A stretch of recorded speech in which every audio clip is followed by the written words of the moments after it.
کیوں آئی؟ اس لیے آئی کہ من انفسکم، تم میں سے ہے۔ نیند میں وضو کیوں نہیں ٹوٹا؟ اس لیے کہ من انفسکم، تم جیسے نہیں ہیں۔ پسینہ کیوں آیا؟ کہ من انفسکم، تم میں سے ہیں۔ اور پسینے میں خوشبو کیوں آئی؟ من انفسکم، تم جیسے نہیں، تم جیسے نہیں۔ یہ کیسے ہو سکتا ہے کہ ایک جنس اسی جنس کے اندر ہو اور اس جنس جیسی نہ ہو؟ یہ کیسے ہو سکتا ہے؟ آؤ مثال سے بات کو واضح کر دیں۔ پتھر تو وہ بھی ہے نا جو تیرے گھر کی نیند میں لگ رہا ہے، پتھر تو وہ بھی ہے نا جو دیوار میں لگ رہا ہے، پتھر تو وہ بھی ہے جو اسکول میں لگ رہا ہے، پتھر تو وہ بھی ہے جو سڑک کے کنارے کلومیٹر بتا رہا ہے، وہ بھی پتھر ہے۔ لیکن ایک پتھر وہ ہے جو خانہ کعبہ کے پہلو میں رکھا ہوا ہے، جس سے حجر اسود کہتے ہیں۔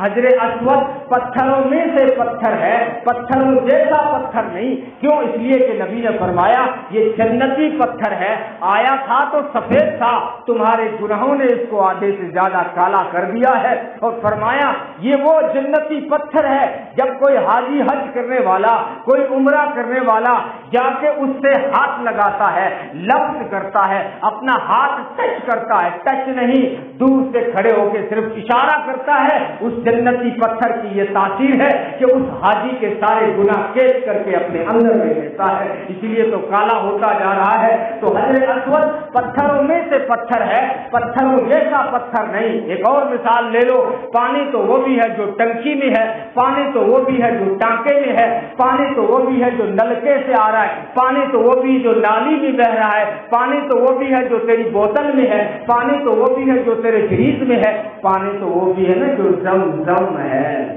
زمزم پانی ہے، کوئی آئل تو نہیں، پانی ہے۔ زمزم پانی میں سے پانی ہے، پانی جیسا پانی نہیں۔